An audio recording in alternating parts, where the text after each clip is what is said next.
이 시간 하나님의 은혜와 긍휼이 여러분의 삶 가운데 가득하기를 원하고, 또 여러분이 소원하고 또 기대하는 모든 일들 가운데 하나님이 동행하여 주시기를 간절히 소원하고 축복합니다. 우리가 2022년도 다시 희망으로 일어설 수 있는 그러한 축복이 있기를 원하는데, 우리가 희망을 갖는 이유도, 우리에게 소망이 임하는 이유도, 우리에게 소망이 있는 이유도 다 누구로부터 오게 될까요? 하나님으로부터인 줄 여러분 믿으시기 바랍니다. 그래서 2022년도는 더욱더 하나님만 의지하며 믿음으로 나아가는 우리들의 삶이 되길 축복합니다. 그런 의미에서 우리가 계속해서 여호수아의 말씀을 이어서 우리가 나누고 있습니다. 오늘은 5장에서 이제 이스라엘 백성들이 길갈에서 할례를 행하게 되어지는 그러한 사건이 소개되어집니다. 오늘 이 본문을 통하여 하나님의 놀라운 축복과 은혜가 얼마나 큰지 또 깨달을 수 있는 우리들이 되길 원하고, 우리들의 삶 가운데 우리가 어떻게 사는 것이, 정말 어떠한 방향으로 사는 것이 잘 살고 좋은 인생이고, 어떻게 해야지 우리에게 희망이 생기는지 오늘 말씀을 통하여 깨닫는 은혜가 있기를 간절히 바랍니다. 오늘 5장 2절에 보면 이렇게 시작합니다. 그때 여호와께서 여호수아에게 이르시되 너는 부싯돌로 칼을 만들어 이스라엘 자손들에게 다시 할례를 행하라 하시매. 하나님께서 여호수아에게 이스라엘 백성들에게 할례를 행하래. 근데 언제요? 그때. 여기서 말하는 그때는 어떤 때일까요? 그 앞에 어떤 사건이 있었다라는 거죠. 그 앞의 사건은 어떠한 사건이었습니까?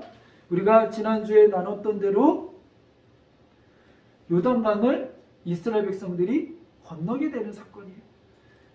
하나님의 임재의 상징인 법궤만을 바라보면서, 그거를 메고 있는 제사장들을 바라보면서 온전히 하나님이 행하시는 놀라운 일로 인하여서 요단강을 건너게 되었어요. 그리고 거기서 요단강 안에 있는 돌들을 각 지파에서 나와 한 명씩 나와서 12개의 돌을 어깨에 메고 나와가지고 첫 유숙하는 길갈에 세우게 되어집니다.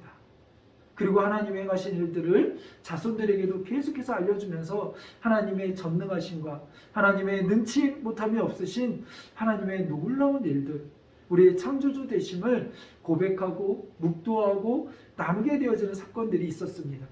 그런데 이 소식을 이스라엘 백성들뿐만 아니라 이스라엘 백성들을 눈여겨보고 있던 가나안의 족속들이 그것들을 보고 있었다라는 거예요. 그래서 5장 1절에 이렇게 소개합니다. 요단 서쪽의 아모리 사람들의 모든 왕들과 해변의 가나안 사람의 모든 왕들이, 즉 요단 서쪽에 있는 아모리 사람들과 해변가를 있는 가나안 사람들, 거기에 거주했던 사람들과 그들을 다스리는 왕들이 이 소식을 어떻게 해요? 들었다라는 거예요. 왕들이 여호와께서 요단물을 이스라엘 자손들 앞에서 말리시고 우리를 건너게 하셨음을 듣고, 이스라엘 백성들이 그 요단강을 건넜다라는 소식을 듣고 그들이 어떻게 됐대요? 마음이 녹았고 이스라엘 자손들 때문에 정신을 잃었더라. 이 말이 무슨 말입니까? 지금 이스라엘 백성들이 가나안 땅을 정복하려고 들어가려고 해요. 들어가기 위해서 요단강을 건넜는데, 요단강을 그냥 건넌 게 아니라 하나님이 그 요단강을 마르게 하시고 이스라엘 백성들이 건넜다라는 소식. 이거는 평범한 사실이 아니죠. 평범한 일이 아니죠. 하나님의 놀라운 기적으로 인하여 그 일들을 묵도한 거예요. 그러니까 이들에게는 저들이 믿는 하나님은 어떤 하나님이길래 저 요단강을 마르게 하고 그런 기적을 베푸는가? 그들의 하나님이 저들과 함께 우리를 치러 온다라면 우리는 이길 수 있겠는가? 우리는 이제 큰일 났다 하면서 두려움에 쌓이기 시작했다는 거예요. 그 마음이 무너지기 시작했다는 거예요. 마음이 힘들어지기 시작했다는 거예요. 참 이상하죠? 사실 이스라엘 백성들과 가나안 땅에 있는 족속들, 거기에 거하는 거민들, 누가 더 세요? 그들이 훨씬 더 전력도 세고, 그들이 훨씬 더 무기도 더 강하고, 그들이 훨씬 더 군사적으로나 요지적으로 잘 준비되어져 있어요. 싸우면 질 수밖에 없어요. 40년 전에도 그 땅을 정탐했던 사람들의 평가가 무엇입니까? 땅은 너무나 좋은데 거기에 거하면 너무나 풍성하고 은혜도 많은데 중요한 것은 우리는 그 땅을 취할 힘이 없다는 거 아닙니까? 그들과 싸워서 절대로 이길 수 없다는 거 아닙니까? 그래가지고 겁먹어가지고 이제는 어떻게 하면 좋습니까? 했던 이스라엘 백성들의 모습이에요. 40년 동안 그들은 그 땅에서 계속해서 거주하며 그들은 발전했어요. 더욱더 강해졌어요. 그러나 이스라엘 백성들은 40년 동안 광야에서 헤매면서 군사력을 키우거나 뭘 할 수 있는 여력이 있지 않았어요. 그렇기 때문에 40년 전의 전력이 훨씬 더 이스라엘 백성들보다 이들이 더 훨씬 우위에 있었는데 40년이 지난 지금은 어떨까요? 충분히 우리가 그냥 유추해봐도 이스라엘 백성들보다 누가요? 가나안 땅의 족속들이 훨씬 더 세요. 근데 이들의 마음이 녹았다라는 거예요. 이들의 마음이 무너졌다라는 거예요. 이들의 마음이 겁을 먹기 시작했다라는 거예요. 무엇 때문에요? 이스라엘 백성들이 요단강을 건넌 사건 때문에. 그냥 땡못 타고 건넜다라면, 배 타고 건넜다라면 이들이 이렇게 무서워하거나 두려워하지 않았을 거예요. 초자연적인 현상, 그냥 자연의 현상을 거슬러서 초자연적인 현상으로 이들 가운데 행해졌던 놀라운 기적과 이적, 이걸 보면서 저들이 하나님은 누구길래 도대체 저 요단강을 마르게 하시는가? 이들이 그것들을 묵도한 거예요. 그렇다면 저들은 약할지 모르지만 저들과 함께한 하나님이 세다면, 저런 능력이 있으시다면 우리는 큰일 났다 이런 거예요. 오늘 우리 안에 그런 은혜가 있기를 원합니다. 여러분과 함께하는 하나님이 전능하신 하나님을 여러분 믿으시기 바랍니다. 여러분과 동행하시는 하나님은 은혜의 하나님이요 능력의 하나님이에요. 그분이 여러분을 떠나지 아니하시고 여러분과 함께 하시겠대요. 임마누엘의 하나님. 2022년도 그 하나님만 바라보면서 믿음으로 나아가는 여러분이 되길 원하고 그분과 동행하시는 여러분이 되길 원합니다. 그럴 때 여러분의 문제들이 해결될 줄로 믿고 또한 여러분 안에 크고 놀라운 희망의 빗줄기가 생겨날 줄로 믿습니다. 바로 여기서 말하는 그때는 이런 때예요. 이스라엘이 점령해야 되는 그 가나안 땅의 거민들이 두려워 떨고 있는 그때. 자, 어떻게 보면 이때 가장 공격하기 좋은 때 아닙니까? 적들이 약점을 보이고 그 마음이 무너지고 싸울 만한 그러한 그 마음에 그 모든 것들이 용기가 다 사라지고 두려워하고 있어요. 전쟁은 일단은 의기의 싸움 아닙니까? 일단 얼마나 자신감이 있고 이런 것도 매우 중요하잖아요. 특히 이 당시에는. 근데 이 당시에 적들이 다 두려워 떨고 있어요. 마음이 무너졌어요. 그러면 지금이 가장 싸우기 좋은 적기라는 거죠. 그렇지 않습니까? 적들의 약점이 딱 보이는 그때, 허점이 보이는 그때, 지금 공격해야 그나마 승산이 있을 것 같아요. 근데 하나님은 그때 무엇을 명하십니까? 자, 이스라엘 백성들아, 다 같이 일어나 총 공격하자, 저들을 무너뜨리자, 저들에게 가자, 이렇게 하면 좋은데 하나님의 생각은 우리와 달라요. 하나님은 어떻게 하십니까? 그때 여호수아에게 명하십니다. 여호수아야, 모든 이스라엘 백성들에게 할례를 해봐라. 너무나도 말도 안 되는 황당한 명령을 내리십니다. 할례는 무엇입니까? 할례에 대해서는 여러 가지로 우리가 생각해 볼 수 있는데, 하나는 할례는 하나님 백성의 상징이고 표징이에요. 할례는 남성의 생식기의 표피를 잘라냅니다. 생식기는 생명을 의미하죠. 그리고 표피를 잘라낼 때 피가 납니다. 그 피조차도 뭐예요? 생명이에요. 그리고 그 표피를 잘라낸다는 거는 죽음을 의미하는 거 아니에요? 그러니까 우리의 모든 생명의 근원과 모든 것들이 하나님께 있음을 고백하고 그 주권을 함께 드리는 고백의 표현이에요. 그러니까 우리의 삶의 전부, 우리의 생명까지도, 우리가 사랑하는 우리의 자손까지도 다 누구의 손 안에 있다는 것입니까? 하나님 손 안에 있습니다. 그런 우리는 하나님의 백성입니다. 온전히 하나님만을 의지하고 붙들고 나아갑니다. 라는 고백이라는 거예요. 그래서 할례는 하나님의 백성의 표징이고 상징이었어요. 그런데 이스라엘 백성들이 애굽에서 나올 때 할례를 행하고 나왔는데, 그러고 나서 금방 가나안 땅에 들어갈 줄 알았는데 들어가지 못하고 40년 동안 광야에서 방황을 해요. 그 광야에서 할례를 행하지 못했어요.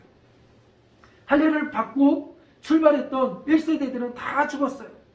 그리고 지금 있는 모든 이스라엘 백성들은 어느 누구도 할례를 받지 못했던 백성들이에요.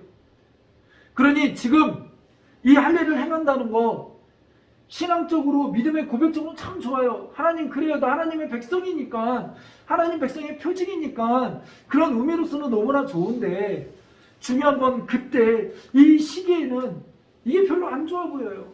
매우 위험해 보여요. 왜 그럴까요? 아까도 얘기했지만 모든 이스라엘 백성들이 할례를 안 받았어요. 그러니까 싸울 수 있는 모든 장정들, 남자들은 다 동시에 할례를 받는 거예요. 이 이야기는 지금 이스라엘 백성들을 지킬 수 있는 전투력이 제로가 된다라는 거예요. 만약에 적들이 이 소식을 듣고 이스라엘 백성들을 쳐들어온다라면, 이스라엘 백성들을 공격해 온다라면 이스라엘 백성들은 이것들을 막을 힘도 없고 그대로 패할 수밖에 없어요. 그나마 요단강을 건너기 전에 할례를 행했다고 한다면 적들이 공격해 오거나 할 때 그나마 요단강이 방패막이 되어서 그들이 못 건너오게 할 수도 있지만, 지금은 요단강을 건넌 상태예요. 반나절 정도만 가면 이들을 다 만날 수 있는 그 정도의 거리에 있어요. 근데 거기서 할례를 행하래요. 이해가 되어집니까? 우리의 상식과 우리의 생각과 너무나 달라요. 적들이 지금 간담이 녹아가지고 다 무너져 있는데 공격해도 이길까 말까인데, 하나님은 거기서 멈춰서요. 얘들아, 잠깐. 하나님 지금 공격할 때 아닙니까? 아니, 지금은 너와 우리와의 관계를 다시 회복할 때이고 다시 반드시 세울 때이고, 그러면서 하나님은 할례를 명하세요. 할례의 의식을 명하세요. 너는 내 백성이다. 너는 내 백성이다. 그 표준을 다시 한번 이스라엘 백성들 가운데 세우신다라는 거예요. 그럼 하나님 왜 그렇게 하셨을까? 왜 그렇게 하셨을까? 얼핏 보면 납득이 되지 않습니다. 근데 이와 같은 일들은 사실 우리들의 삶 속에서도 너무나도 빈번히 벌어지지 않습니까? 내가 생각할 때는 하나님 지금이 가장 적기입니다. 지금이 이때입니다. 하나님 지금 이거 이렇게 해주셔야 되지 않겠습니까? 라고 하나님께 간구하고 기도할 때가 얼마나 많습니까? 근데 하나님은 때때로 아니다, 기다려라 하면서 우리를 워워시킬 때가 너무나 많아요. 우리의 마음은 타들어가고 막 우리는 어쩔 줄 몰라하고 이게 지금 이게 돼야 되는데 하면서 발을 동동 구릴 때가 너무나 많은데, 하나님은 너무나도 침묵하듯이 때로는 듣고 계시나, 거기 계시나 할 정도로 침묵하고 조용히 계실 때가 있어요. 왜 그러시지? 왜 그럴까? 때로는 우리의 삶 가운데 하나님이 행하시는 일들을 이해가 잘 되지 않을 때가 있어요. 근데 우리가 이때 깨달아야 돼요. 우리는 이때 믿음으로 고백해야 돼요. 이때 작동되어야 될 게 바로 뭐예요? 하나님을 향한 신뢰와 믿음이 작동돼야 돼요. 하나님은 전능하신 분이고 우리는 잠깐 요 앞을 볼 수밖에 없지만, 우리 시야는 요 정도지만 하나님은 모든 것을 통치적으로 보시는 하나님이세요. 그러면 누가 더 오른쪽으로 판단하고 옳게 볼 수 있을까요? 하나님이세요. 근데 우리는 자꾸 하나님을 종종 나도 모르게 무시할 때가 있어요. 우리의 마음이 급하니까 하나님을 무시할 때가 있어요. 하나님 지금 이거라니까요. 지금이 요 타이밍이라니까요. 하나님 지금이 이렇게 해야 될 타이밍 아닙니까? 하나님께 기도로 자꾸 강요해요. 하나님은 우리의 머리털까지도 세시는 분이세요. 그분이 모르실까요? 아니요. 우리의 상황을 내가 판단한 것보다 더 정확하게 더 잘 알고 계세요. 그렇기 때문에 하나님의 때가 더 정확한 때인 거예요. 근데 이게 지식으로는, 성경의 지식으로는 알겠는데 마음적으로 잘 안 될 때가 있어요. 납득이 되지 않으니까. 그래서 이때 필요한 게 뭐예요? 온전히 하나님을 믿어드리는 믿음이에요. 그리고 그것을 온전히 요동치는 내 마음을 붙잡기 위해서 필요한 게 무엇입니까? 기도와 말씀으로 하나님의 약속의 말씀은 하나님은 이런 분이었지 말씀으로 붙잡는 거예요. 내 마음을 그렇게 해서 요동치는 것들을 참지 하는 거예요. 그래서 다윗도 고백했잖아요. 내 마음이 이제는 확정되었나니. 그 말은 무슨 말이에요? 상황적으로나 여러 가지를 볼 때 내 마음이 너무 불안한 거예요. 하나님이 나를 세우시고 하나님 나에게 주신 약속의 말씀이 있는데 아무리 봐도 그것들이 이루어질 것 같지 않아요. 불안해요. 근데 그럼에도 불구하고 내 마음은 확정되었습니다. 내 마음 깊숙한 이곳에 하나님 닷을 내리듯 바다에서 보면 그 닷을 내려서 그 중심을 잡듯이 내 마음을 하나님 말씀으로 잡습니다. 내 마음 중심에 하나님의 그 약속의 말씀을 붙듭니다. 그리고 기도하는 거예요. 찬양하는 거예요. 그래서 자꾸 믿음을 작동시키는 거예요. 오늘 우리 안에도 그러한 믿음의 작동이 필요합니다. 우리의 삶 가운데도 그런 믿음의 작동이 필요합니다. 22년도에도 우리가 기도하며 나갈 때 이상하다. 분명히 이것이 하나님의 뜻이고 하나님의 말씀이라면 하나님의 계획이라면 지금 이렇게 해줘야 되는데 아니 지금 가나안 땅을 들어가는 게 하나님의 뜻이고 하나님의 계획이고 저 가나안 땅을 얻게 하는 것이 하나님의 말씀이었는데 여기서 지금 다 죽으라는 건가? 왜 여기서 할례를 행하라고 하시지? 지금은 할례를 행할 때가 아니라 공격할 때인데 하나님이 너무 전략을 모르시나? 하나님 왜 그러시지? 그러나 이때 나의 생각과 너무나 다른 상황이 펼쳐진다 할지라도 우리가 해야 될 일은 무엇입니까? 순종하고 따라가는 거예요. 이 순종하고 따라가는 거예요. 우리는 성경의 역사를 잘 보니까 앞에서 이스라엘 백성들이 나중에 가다 보면 어떻게 합니까? 하나님의 말씀을 어기고 순종하지 않고 너무나 그 자신감에 아이성으로 진격했던 때가 있어요. 너무나 작은 성이에요. 너무나 만만해 보였어요. 자신감이 붙었어요. 근데 그 전쟁에서 어떻게 했어요? 패배하는 모습을 봅니다. 근데 이들이 첫 전쟁인 여리고성을 점령할 때 그 점령할 때의 방법을 보세요. 말도 안 되는 방법으로 점령하라고 하십니다. 어떻게 하세요? 여리고성을 매일 아침에 돌아라. 여리고성을 매일 돌래요. 돌면서 근데 매일 아침에 돌 때 7번을 돌고 마지막 때는 7바퀴를 돌고 소리 지르라는 거 아니에요? 근데 생각해 보세요. 제가 여러 번에게 얘기했지만 첫 바퀴 돌 때 좀 미진이 오고 둘째 날 돌 때 조그만 부스러기들이 떨어지고 세 번째 돌 때 막 이렇게 벽돌이 하나씩 빠지고 네 번째 돌 때는 좀 지진 뭐 한 7도 정도 막 움직이고 이러면 돌 때 얼마나 기대되겠어요. 그 다음날 일어나면 빨리 일어나야지. 아, 왜 내일 안 오지? 내일도 빨리 돌아야 되는데 막 이렇게 설레지 않겠어요? 그런데 보면 제가 볼 때는 여호수아 마음이 정말 힘들었을 거예요. 아침마다 다 불러 모아서 그 돌로 갈 때 그 마음이 정말 힘들었을 거예요. 왜요? 아무런 변화가 없거든요. 정말 나가기 싫었을 거예요. 내일 또 돌아야 돼? 아이고 주여 내일 또 돌아야 돼? 아직도 4일이나 남았네. 3일이나 남았네. 아무런 변화가 일어나지 않는 그 바퀴를 돌 때의 그 발걸음은 정말 무거웠을 거예요. 그리고 내 상식으로는 계속해서 힘들었을 거예요. 저들이 물으면 여호수아 계속 돌아야 됩니까? 그들의 말 한마디 한마디가 정말 두렵고 떨리고 얼굴조차 마주치기 싫었을 거예요. 여호수아 무슨 일입니까? 이거 정말 맞는 겁니까? 우리 7일 동안 돌아야 됩니까? 얼굴조차 마주치기 싫었을 거예요. 근데 끝까지 순종하며 돌 때 마지막 때 어떤 일이 벌어집니까? 하나님의 말씀에 온전히 순종할 때 무너질 것 같지 않던 그 강력한 여리고성이 무너지는 것들을 봐요. 이게 뭐 영화나 동화책 속의 얘기 아니에요. 하나님이 행하셨던 놀라운 일들이에요. 그것들은 또 나중에 이야기하더라도 우리가 여리고성을 이 여호수아를 계속 나눌 거니까 다시 오늘 본문으로 돌아와서 하나님은 내 생각과 전혀 다르게 왜 이 시점에 할례를 하라고 하실까? 아니 할례 좋다니까요 하나님. 근데 왜 이 시점입니까? 왜 이때입니까? 근데 중요한 것은 내 생각은 지금이 가장 적합한 때가 아니라고 생각할 수도 있어요. 근데 하나님의 때는 더 정확해요. 하나님이 하시라고 하면 그때가 가장 맞는 때예요.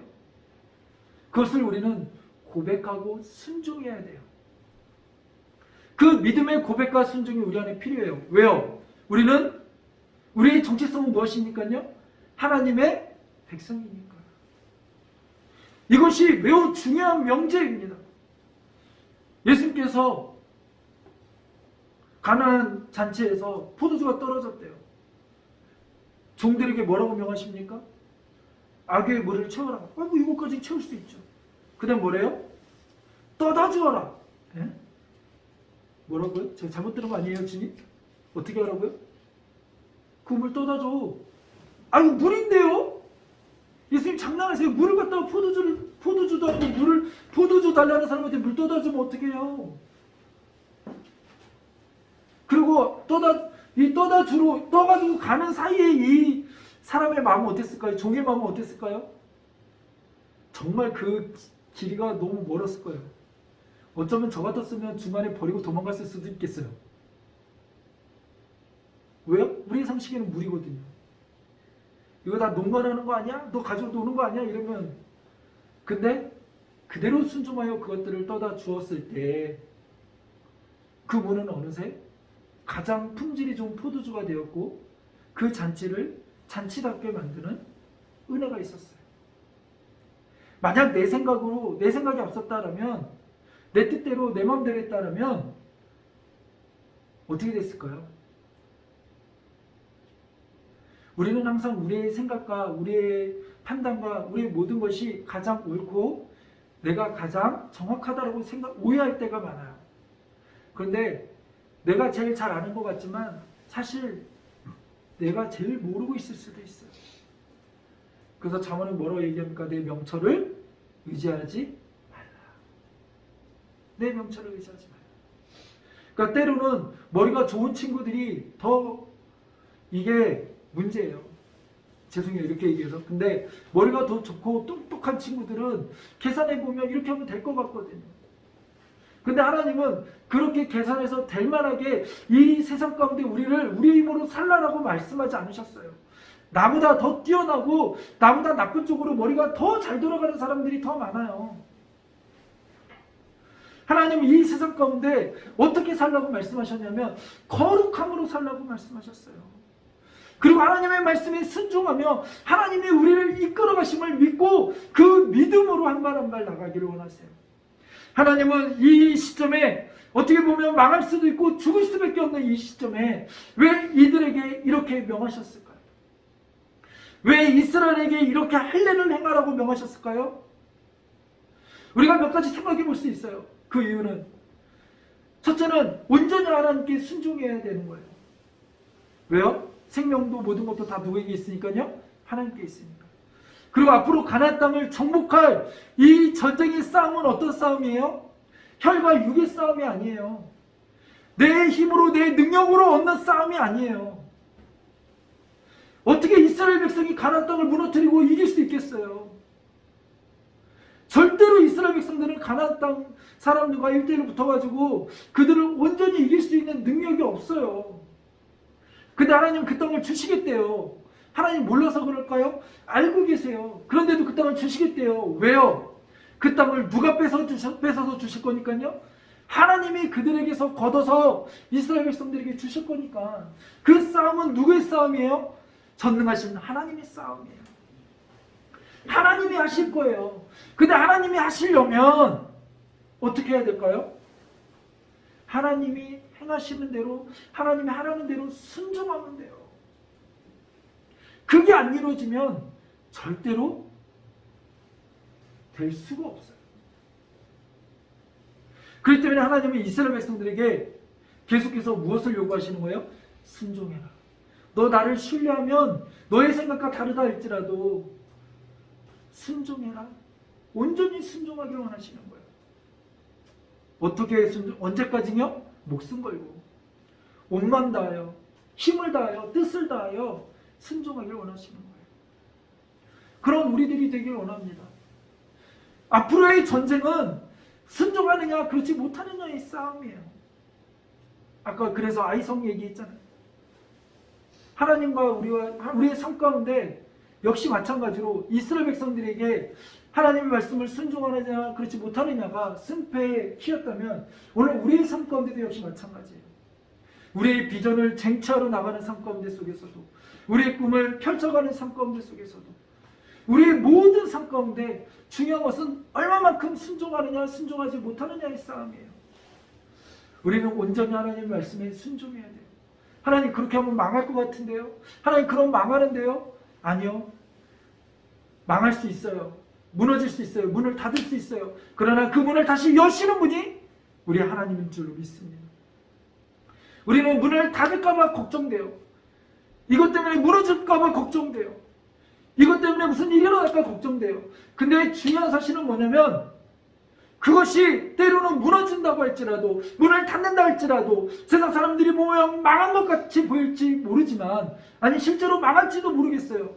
그러나 다시 희망의 문을 여시는 분은 하나님이세요. 거기에 우리는 두려워할 필요 없어요. 예수님을 보세요. 제자들과 예수님의 관계 속에서 예수님이 잡혀갈 때 제자들은 베드로는 칼을 빼들고 덤벼들기도 하고 어떻게 해보려고 해요. 그러나 베드로가 아무리 덤벼봤자 거기서 당할 수 있는 건 개죽음이에요. 뭐 할 수 있는 게 아무것도 없어요. 그리고 자기의 뜻과 자기들의 생각했던 것과 반대로 예수님은 어떻게 해요? 너무나도 볼품없이 로마 병사들에게 끌려가고 조롱받고 십자가에 달리세요. 그렇게 예수님이 사전에 제자들과 2년 동안 있으면서, 아니 3년 동안 있으면서 내가 그렇게 부활한다 얘기했는데도 어느 누구나 제자들이 그 말을 기억하고 기대했던 사람이 없어요. 예수님의 십자가에 달려 죽으시고 무덤에 장사되었을 때 어느 누구 하나 기대되면서 예수님 부활한다? 우리 부활하면 짠! 하고 웰컴! 막 이러면서 이렇게 기다렸던 제자들 단 한 명도 없어요.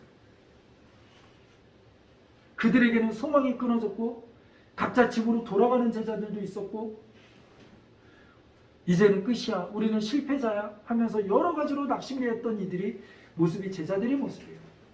그런데 어떻게 하셨을까요? 주님은 그 어둠의 권세를 깨어버리시고 다시 희망을 노래할 수 있게 하셨고 그 희망이 오늘날 우리 교회가 되었어요. 그래서 교회는 이 땅의 희망이에요. 그 교회가 누굽니까? 바로 여러분들이에요. 우리가 그렇게 희망이 될 수 있는 이유는 끝까지 하나님의 말씀을 붙들고 나가는 거예요. 이렇게 하면 망할 것 같은데 그것 때문에 만약에 하나님 말씀대로 순종했는데 망했어요? 괜찮아요. 하나님이 책임져 주실 거예요. 하나님이 더 좋은 은혜로 베풀어 주실 거예요.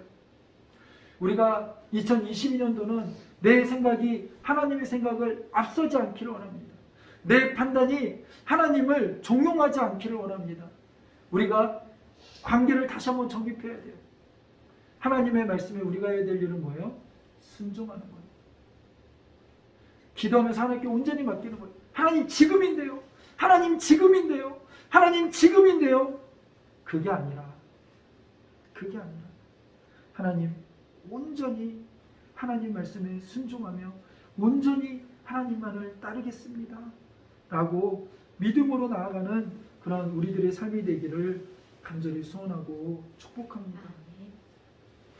그럼 우리들의 삶이 펼쳐질 거예요. 그때 우리의 삶 가운데 어떻게 해요? 놀라운 축복의 은혜가 임할 줄로 믿습니다.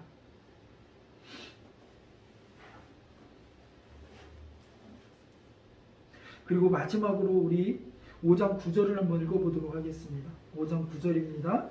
함께 읽겠습니다. 자, 시작. 여호와께서 여호수아에게 이르시되 내가 오늘 애굽의 수치를 너희에게서 떠나가게 하였다 하셨으므로 그 이름을 오늘까지 길갈이라 하느니라. 예, 오늘 읽은 9절 말씀 그 위에 8절 보면 이렇게 말씀하세요. 또 그 모든 백성에게 할례를 행하기를 마침에 백성이 진중 각 처소에서 머물며 낫기를 기다릴 때, 할례를 하고 낫기를 기다리는 그 시간이 얼마나 두렵고 떨리고 힘들겠어요? 적들이 쳐들어오지는 않을까? 그 기다리는 시간, 우리가 사실 뭐가 제일 힘들어요? 기다리는 시간이 제일 힘들잖아요. 인내하는 그 시간이 가장 힘들잖아요. 근데 그때 여호와께서 여호수아에게 뭐라고 말씀하셨어요? 내가 오늘 애굽의 수치를 너희에게서 떠나가게 하였다 하셨으므로 그곳 이름을 오늘날까지 길갈이라 하느니라. 길갈이라는 말은 굴러가다 이런 말이에요. 그러니까는 너희의 수치가 굴러갔다 이런 말이에요. 이스라엘 백성들이 가나안 땅을 들어가지 못하고 광야에서 헤맬 때 애굽 사람들이 조롱했다는 거예요. 너희 하나님은 어디 있느냐? 야, 너희 결국은 못 들어가고 있어. 그렇게 헤매고 있네. 이런 여러 가지 조롱과 수치와 이런 소리들 여러분 종종 들어보지 않았습니까? 하나님 뜻이라며, 너 하나님 백성이라며, 아우 집사님이라며. 근데 왜 이래? 하나님 널 사랑한다며, 너 그렇게 순종했다며. 근데 너의 삶은 왜 그래? 에이, 하나님이 너 버렸어. 욕과 같이 계속해서 우리를 향하여 때로는 아는 사람이 좀 더 아는 사람이 더하다고, 때로는 믿는 집사님의 그런 입에서, 권사님들의 입에서, 때로는 목사님의 입에서, 때로는 우리의 마음을 더 아프게 만드는 그런 수치와 조롱거리들의 소리가 우리에게 들려오고 우리의 마음을 힘들게 할 수도 있어요. 근데 하나님을 온전히 바라보며 나아가는 이들에게 하나님은 어떻게 하신대요? 그 수치가 굴러가게 하신대요. 이제 그 수치가 떠나가게 하신대요. 여러분 안에 그 수치가 떠나가고 이제는 정말 예수 그리스도를 온전히 가장 낮은 곳에서 가장 높은 곳으로 올리셨던, 가장 높고 존귀한 이름으로 만드셨던 것처럼 하나님의 말씀을 순종하고 따르는 이들에게는 하나님 그 수치를 떠나가게 하시고 존귀하게 하신다라는 거예요. 다윗에게 전에 뭐라고 말씀하셨어요? 원수들의 목전에서 상을 베푸시며. 오늘 이스라엘 백성들 가운데 그동안에 다 있던 모든 수치가 변하여 기쁨이 되게 하셨어요. 언제요? 목숨 걸고 온전히 하나님께 순종할 때. 오늘 여러분의 삶 가운데도 22년도 희망으로 다시 일어나는 우리의 모든 수치를 굴려버리시는 하나님의 은혜가 임할 줄로 믿습니다. 그러기 위해서는 어떻게 해야 할까요? 우리가 믿음으로 반응해야 될 줄로 믿습니다. 온전히 하나님만 바라보는 믿음으로 반응하는 여러분의 삶이 되기를 원합니다. 그래서 여러분의 기업에도, 여러분의 가정에도, 또 새롭게 대학생활을 시작하는 우리 모든 신입생들에게도, 또다시 재수나 공부를 시작하는 모든 이들에게도 이와 같은 놀라운 축복이 임하기를 간절히 소원하고 축복합니다. 기도하겠습니다. 하나님, 내 생각에는 지금이 가장 좋은 때 있는 것 같은데 하나님 왜 움직이지 않으십니까? 하나님 왜 말씀하지 않으십니까? 하나님, 지금은 아닌 것 같은데 왜 나에게 이런 명령을 하십니까? 왜 가라고 말씀하십니까? 왜 이렇게 하라고 말씀하십니까? 도저히 납득이 되지 않고 이해가 되지 않을 때가 너무나 많습니다.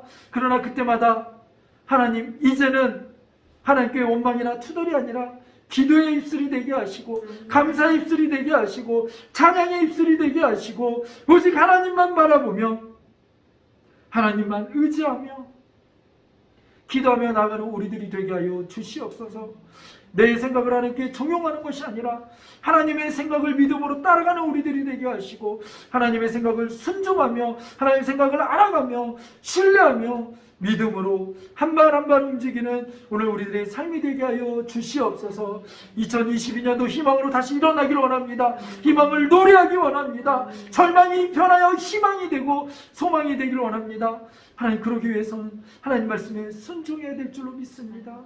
순종하는 우리들 되게 하시고 하나님만을 끝까지 바라보며 신뢰하는 우리들이 되게 하여 주셔서 이제는 우리의 모든 수치가 떠나가고 굴러가는 은혜가 있게 하시고 원수의 상에서 아버지 하나님, 이제 원수들의 목전에서 상을 베푸시는 하나님의 놀라운 은혜를 경험케 하여 주시고 하나님께서 잘했다, 충성된 종아라고 인정해 주시는 놀라운 축복이 있게 하여 주시옵소서. 예수님의 이름으로 기도드렸습니다.